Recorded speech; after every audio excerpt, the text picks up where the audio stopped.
аз 20 март шурӯъ карда дар Тоҷикистон масҷидҳо кушода шуданд, ки қаблан бо баҳонаи карантин аз коронавирус барои намозҳои дастаҷамъӣ баста шуда буданд. исломи тавсия медиҳад ки бозам иттиҳодиёи динӣ оиди қабули чунин қарори ҳукумат котиби матбуоти Кумитаи оид ба корҳои дин, танзими анъана ва ҷашну маросимҳо Афшин Муқим хабар дод.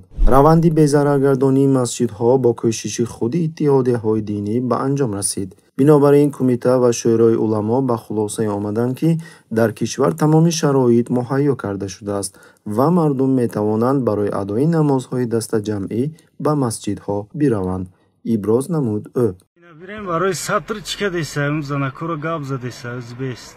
ёдрас мекунем, ки мақомоти Тоҷикистон, ки солҳои дароз бо ҳама гуна зуҳуроти ислом дар кишвар мубориза мебарад, дар робита ба таҳдиди афзояндаи вируси хатарнок, ҳамчун чораи пешгирӣ тамоми масҷидҳоро барои адои намози дастаҷамъӣ, аз он ҷумла намози ҷумъа дар аввали моҳ баста буд. аммо дар айни замон тамоми муассисаҳои таълимӣ, корхонаҳо ва ташкилотҳо бо тартиби пешина кору фаъолият мекунанд.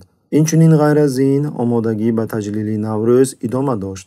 донишҷӯён ва мактаббачагон ба тамрини ҷашни Наврӯз бурда мешуд.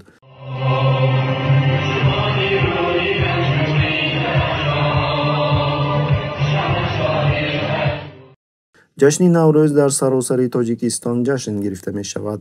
ягон фармон ё тасвибе дар бораи бекор кардани ҷашни Наврӯз вуҷуд надорад.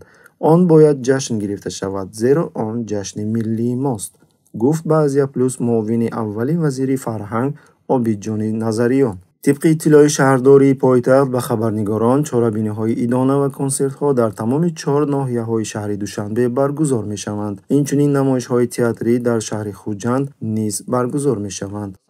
алҳамдулиллоҳ дар ҷумҳурии Тоҷикистон ба қайд гирифта нашуд, ҳамчунин ки дар ҷумҳурии мушоҳидон қайд мекунанд, ки қарори баста шудани масҷидҳо бо баҳонаи карантин аз коронавирус, инчунин қарор дар бораи кушодани онҳо бо баҳонаи анҷом додани безараргардонӣ бори дигар нишон медиҳад, ки режими мазкур танҳо барои маҳдуд ё манъ кардани риояи ислом аз ҷониби сокинони кишвар ҳар гуна баҳонаро истифода мебарад.